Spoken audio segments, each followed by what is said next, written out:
Good morning बच्चों। I hope you are well and good at your home and enjoying your life with parents. I would like to conclude your running chapter, that is the role of Constitution or our Constitution, and I have selected some technical terms which is called associated terms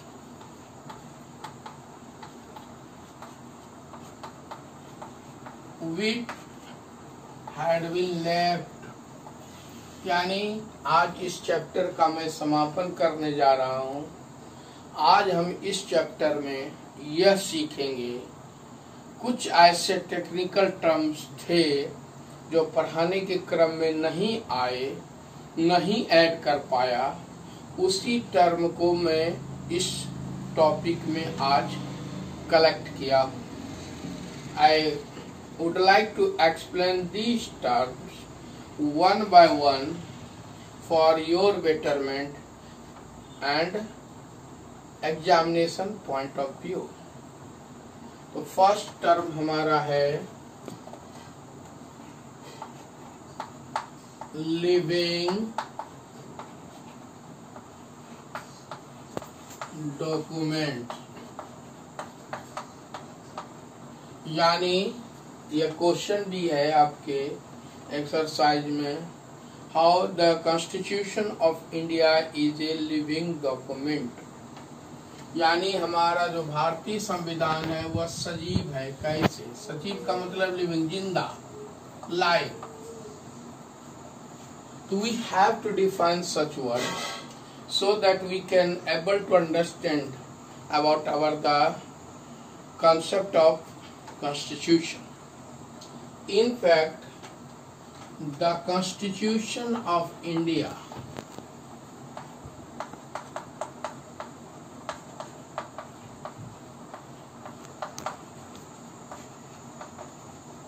is the subject of changed or amended over a period of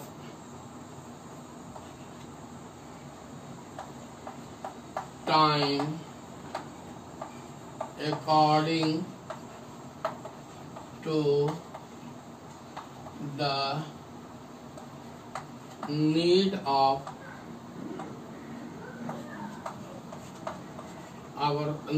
society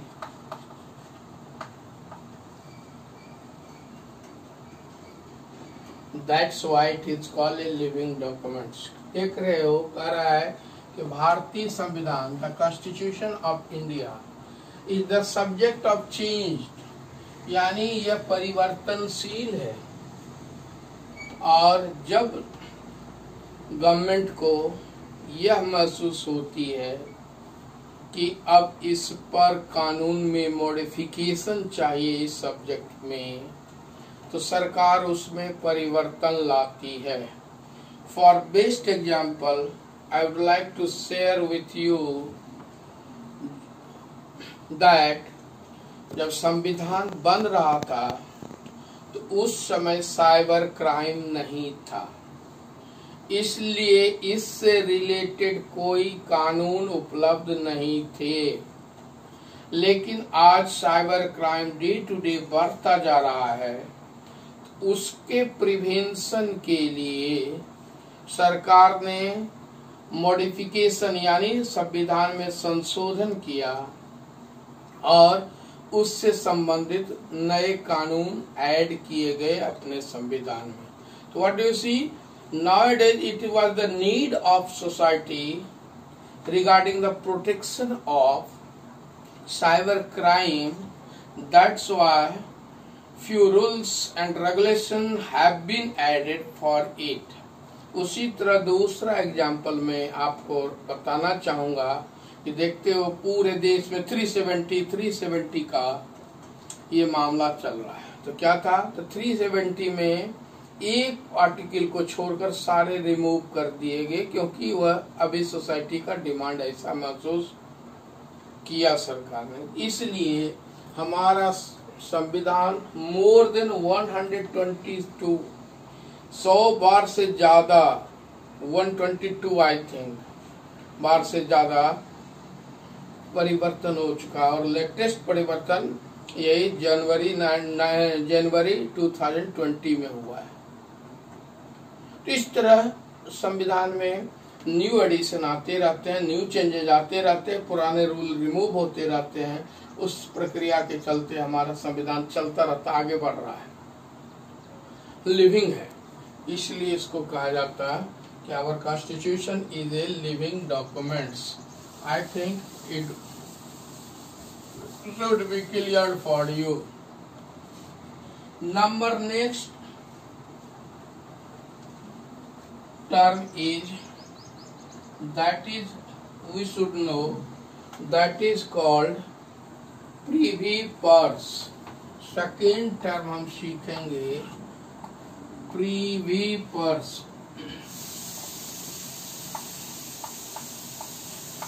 Privi purse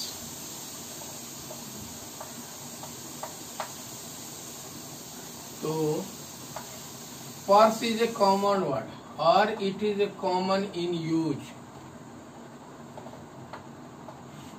अगर इसको आप common life से correlate करते हो, if you correlate such word with your common life, तो purse में क्या रखते हो? पैसे रखते हो। तो वही है Privi purse. It means the kings of princely states, the kings of princely state were paid a fixed amount, paid a fixed amount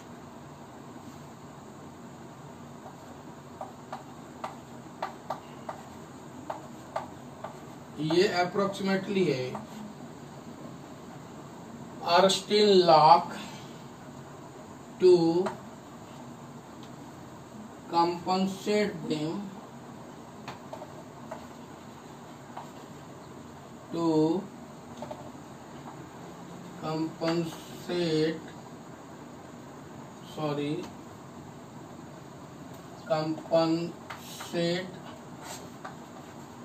them is called privy purse।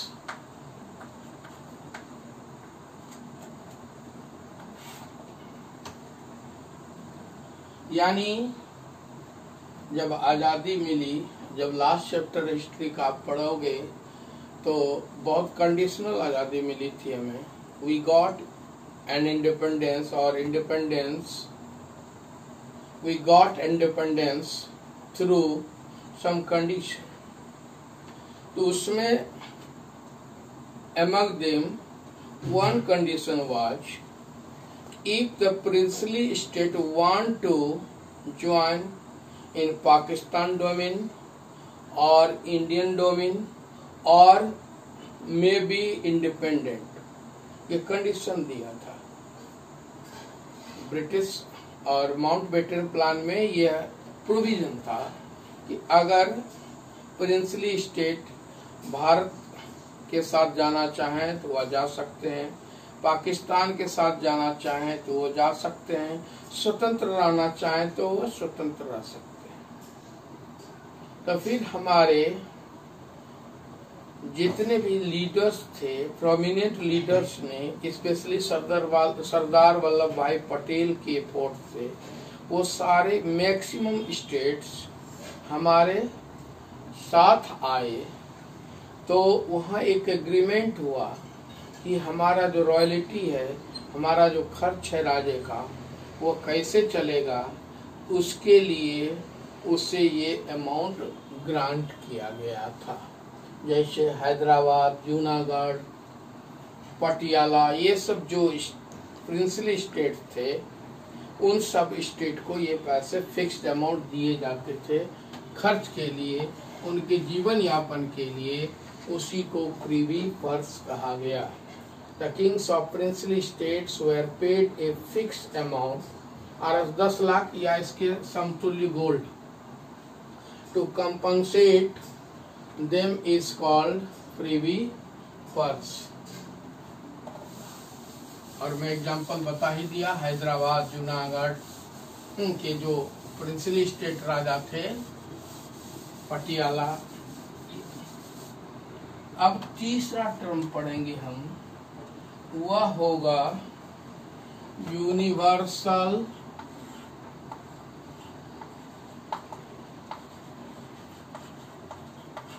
Adult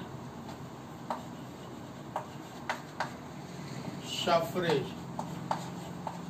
universal adult suffrage.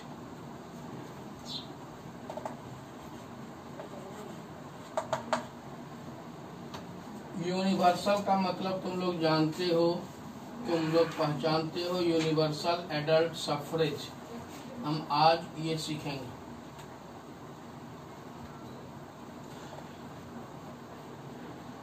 Universal adult suffrage 3 word है, you can see. It means, universal का मतलब होता है common. Adult means 18 years age, at least 18 years और above. यानी जब 18 साल के 18 years के आप हो जाओगे तो एडल्ट कहलाओगे। 18 से शुरुआत होता है to till last. Adult. Suffrage का मतलब फैसिलिटी, अधिकार। It means we can define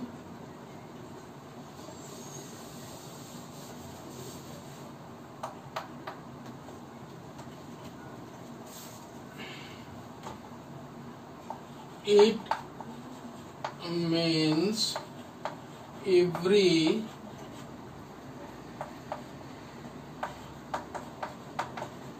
citizens of India who is 18 years or above, 18 years or above, is entitled to cast his her vote in election without discrimination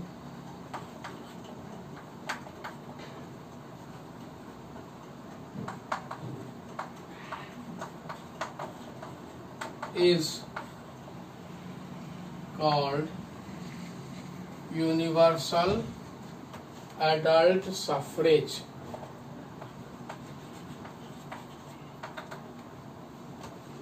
यानी मैं अभी समझाया कि वह व्यक्ति भारतीय जिसको भारत की नागरिकता प्राप्त है, उसका एज जो ही 18 years ओल्ड होता है, 18 years कंप्लीट होता है, तो उसका नाम जो है वोटर लिस्ट में गवर्नमेंट अपने आप ऐड कर देती है। कैंप लगा के और सिस्टम बना हुआ है, उस सिस्टम के तहत आपका नाम मेंशन हो जाता है वोटर लिस्ट में, आप जहाँ रह रहे हो। और जब भी 3 बॉडी का इलेक्शन होता है अपने यहाँ, पार्लियामेंट का, एमपी के लिए, स्टेट गवर्नमेंट के स्टेट असेंबली एमएलए के लिए और लोकल सेल्फ गवर्निंग बॉडी मुखिया या वार्ड कमिश्नर के लिए। तो ये जो इलेक्शन होते इन तीनों में वह वोटिंग का राइट उनको मिल जाता है। It means constitutional right to cast his and her vote in the election process in India. That person that is called universal adult suffrage, यानी इसी को यूनिवर्सल एडल्ट सफरेज कहते हैं। और ये कई बार कई टर्म में पढ़ते आ रहे हो, इसलिए इसको बहुत ज्यादा फोकस करने की जरूरत नहीं है। ये था आपका third term. Now I would like to explain about the fourth term, that is the single citizenship. That is the single citizenship. Single citizenship.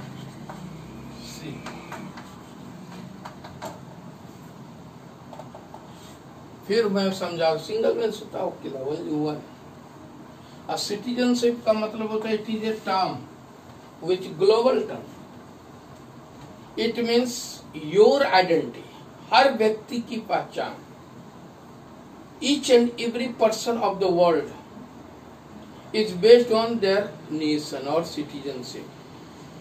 जैसे our citizen is an Indian, हम एक भारतीय है, हमारा पूरे विश्व में पहचान जो है भारतीय के रूप में है। इसलिए जब तुम इंडिया के बॉर्डर को पार करोगे, दूसरे देश को जाओगे, तो तुम्हें पासपोर्ट बनाने की जरूरत। What does it mean? यही सिटीजनशिप का पहचान है कि आखिर वह व्यक्ति किस देश का नागरिक है। तो हमें ये सीखना है single. Single means citizenship on the basis of nation. कुछ ऐसे व्यक्ति हैं, कुछ ऐसे देश हैं जहाँ डबल सिटीजन है, लेकिन हमारे देश में स्टेट वाइज कोई सिटीजनशिप नहीं है। Only citizenship based on the nation. इसी को हम लोग लिखेंगे a person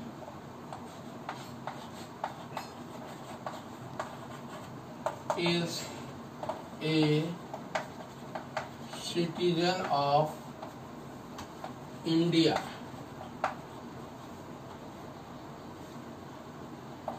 only and not of the respective state are called single citizenship।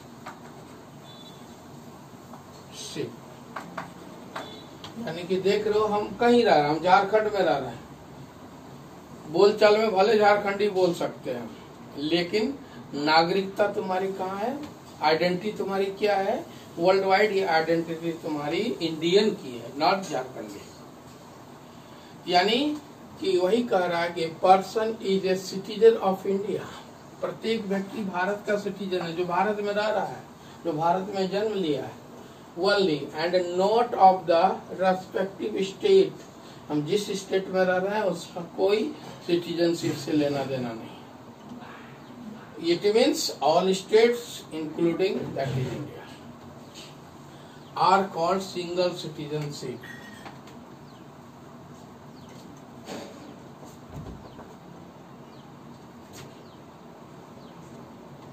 In other words, we can say in other words citizenship on the basis of nation is called single citizenship, यानी आप America चले जाओ, वहां dual citizenship है, दोहरी नागरिकता है। पहले जिस स्टेट में वहां के, यानी 50 स्टेट्स हैं यूएसए में, जिस स्टेट में रहोगे वहां की नागरिकता लेनी होगी, और उसके बाद तब आपको कंट्री की नागरिकता यूएसए का मिलेगा। ये हुआ डुअल सिटीजनशिप। लेकिन हमारे देश में एक ही सिंगल सिटीजनशिप का प्रावधान है। Only one provision, single citizenship provision is there here. That's why India, all Indians known as all Indians are known as the citizenship basis only India। सभी भारतीयों की पहचान भारत के अनुसार है, न कि डिफरेंट स्टेट के अनुसार पहचान है। It means identity on the basis of country, that is called single citizenship. Now I would like to discuss fifth word, that is unitary, federal and unitary. ये आपको सीखना है, ये लास्ट होगा। तो so many times during teaching period I had discussed about the federal, but we have know that what are federals and it means federal. First of all, we should know meaning of federal. Divisions of power, divisions of the powers into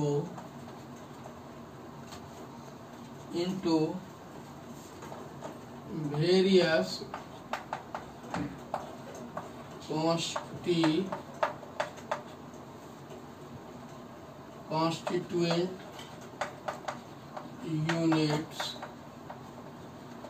constituent units, that is the union government, the state government, and the local self-governing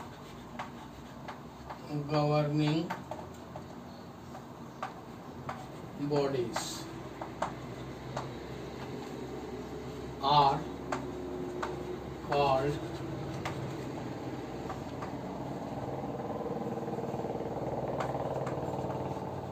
federal,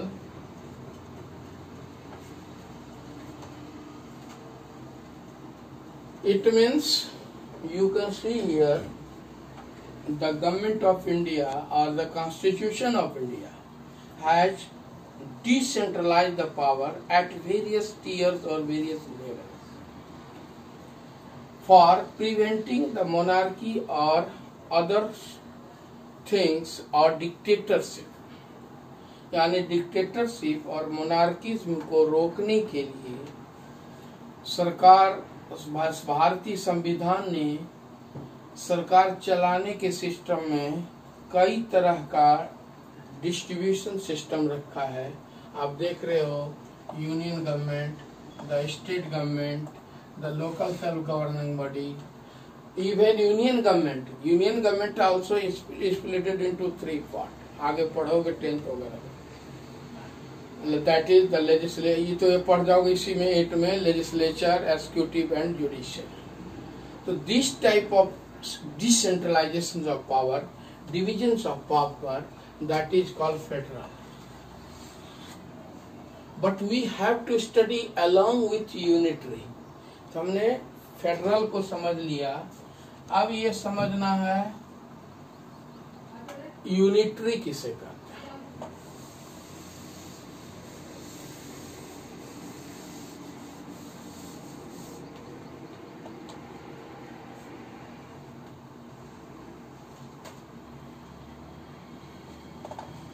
the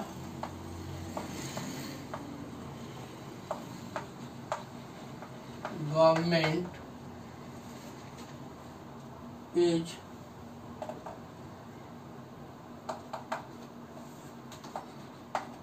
ultimately